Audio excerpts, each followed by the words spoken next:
এবছর দেখতে দেখতেই শীতকাল চলে গেল। প্রত্যেক বছর থেকে তুলনামূলক এবার কম শীত পড়েছিল, তারপরও আলহামদুলিল্লাহ আমরা এবছর অনেক শীতের সবজি খেয়েছি।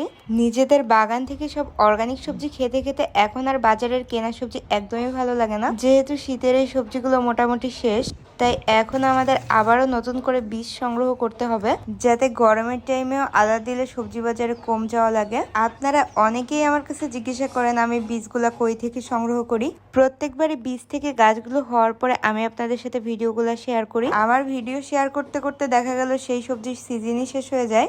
এই কারণে এবার চিন্তা করলাম আমি যখন বীজগুলা লাগাবো, আমি কোন পেজের বীজগুলো লাগাচ্ছি অবশ্যই আপনাদের সাথে শেয়ার করব, যাতে করে আপনারাও আমার সাথে সিজন থাকতে থাকতে এই বীজগুলো লাগাতে পারেন। এখানে আপনারা যতগুলো বীজের প্যাকেট দেখতে পাচ্ছেন প্রত্যেকটাই আমাকে RSA সিড ফেসবুক পেজ থেকে পাঠানো হয়েছে। এই পেজে কিন্তু আপনারা অনেক ধরনের সবজি ফুল ফলের বীজ পেয়ে যাবেন। ওনারা আমাকে অনেক ধরনের সবজির বীজই পাঠিয়েছে, যেমন পুঁই শাক, মিনি বরবটি, ফুলকপির সিজন যদিও এখন নেই, আমরা শীতের সময় এটা লাগাবো।